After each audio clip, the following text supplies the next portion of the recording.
Here's my issue.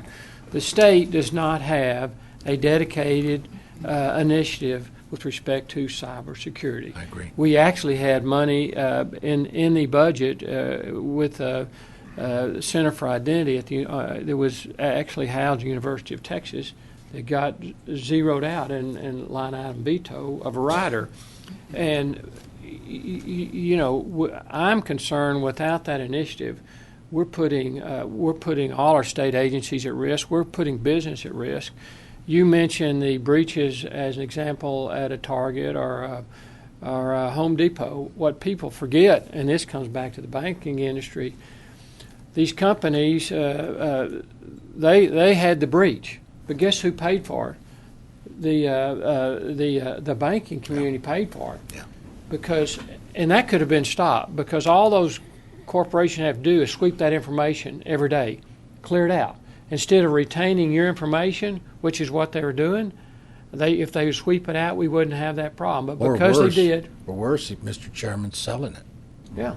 They sell our information. But once again, the community banks in Texas are the one that they issued the card. So those banks are the ones that had to pay. Actually, the retailer came out great.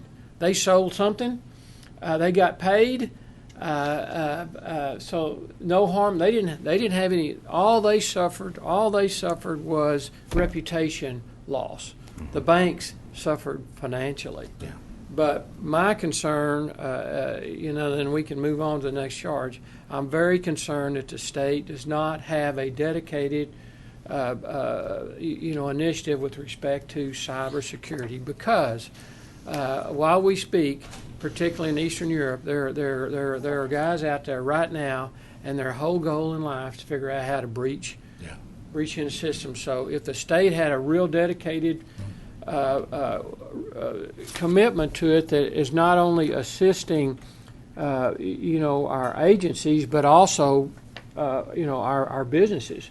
Because if you think about it, business, they don't have the money to dedicate singularly.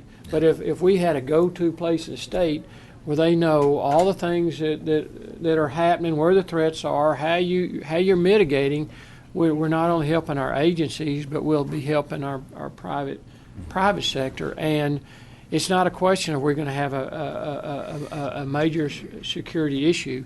It's when. Yes. It's going to happen. So I hope at some time we have a dedicated agency within this state who's addressing this issue, which is a paramount threat. I agree. So.